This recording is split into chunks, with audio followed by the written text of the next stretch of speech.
Kwamba jeshi la polisi mkoa wa Mbeya linamshikilia mwanafunzi wa chuo kikuu cha sayansi na teknolojia Mbeya, yani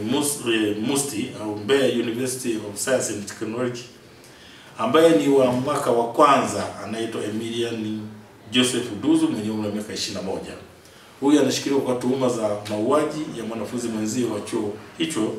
wa mwaka wa 3 ambaye anaitwa Gerald Philbert Saidi mwenye umri wa miaka 22. Ni kwamba Juni 14, 2025 majira ya saa 11 alfajiri huko katika klabu iitwayo Mbeya Pazuri iliyopo jijini Mbeya, mtuhumiwa Emilian Joseph Duzu alimjeruhi Gerald Philbert Saidi miaka 22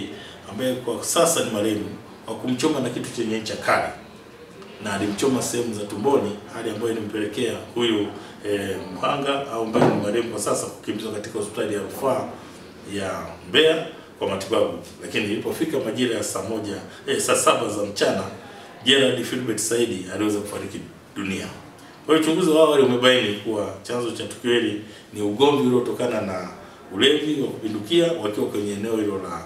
ndani la klabu hiyo ya Mbeya Pazuri,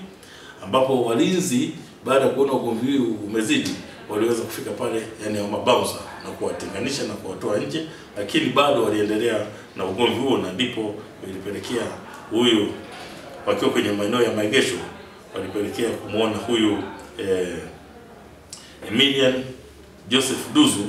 akichukua kitu chenye ncha kali na kwenda kumchoma huyu Gerald Philbert Saidi ambaye kwa sasa ni marehemu, na alimfuata kwa lengo la of course huyu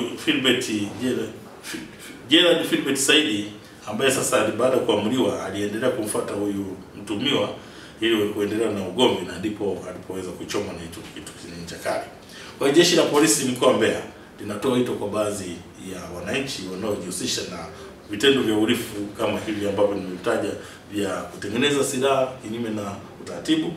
lakini pia kujipatia risasi kutoka kwa watu ambao wanamiliki silaha na kwenda kufanya matukio kama haya ya uhalifu,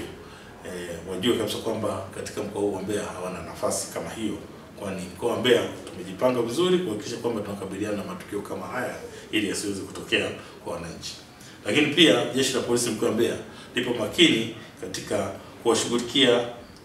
na kuwakamata kwa haraka sana watuhumiwa wote wanaofanya makosa kama haya. Jeshi la polisi mkoa wa Mbeya linatoa wito kwa wanafunzi